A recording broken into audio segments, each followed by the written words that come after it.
नमस्कार, प्रणाम। Hi guys, मैं एक बेटी का विवाह सुनाने जा रही हूँ। उसमें जो त्रुटियां होंगी उसको माफ़ करिएगा, हमारा चैनल को सपोर्ट करिएगा। मैं भी आपकी बहन हूँ, गलतियों को माफ़ करिएगा। पूर्व पश्चिम एक सागर तलवा पुरई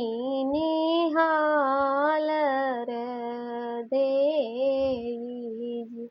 जहवा दूल्हे रामा धोतिया पछार दुल्हना देई पूछई बात जी के कर तू उलरू से दुलरू कवनी बाहिनिया भाई जी कवनी बानी जिया चले होवर सुंदर के करे नी सगरे नाऊजी अपने बापैया जी के उलरू से दुलरू अपनी बाहिनिया भाई जी सिंदूरे बनी जिया चले होबर सुंदर ससुरु के सगरे नाऊजी सिंदूरे बनी जिया चले होबर सुंदर ससुरु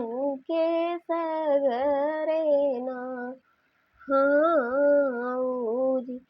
एतनी बचन सुनी बेटी कमानी दे धाई भाऊ जलगे जाई जवनाई बर भौजी नगर ढूंढाई ओ बर सगरे नाई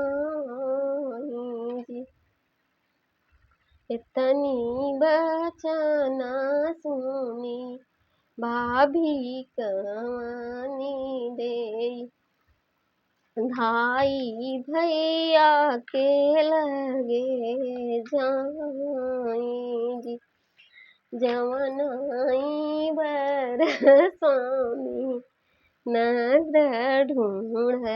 तुम्हारे ओ बर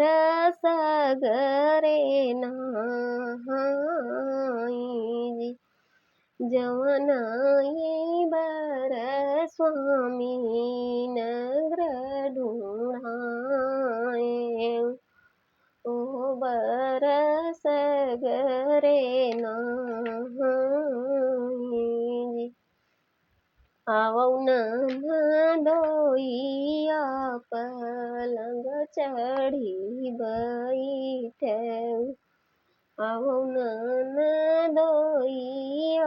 पलंग चढ़ी बैठे ऊँचऊ माघैया डोली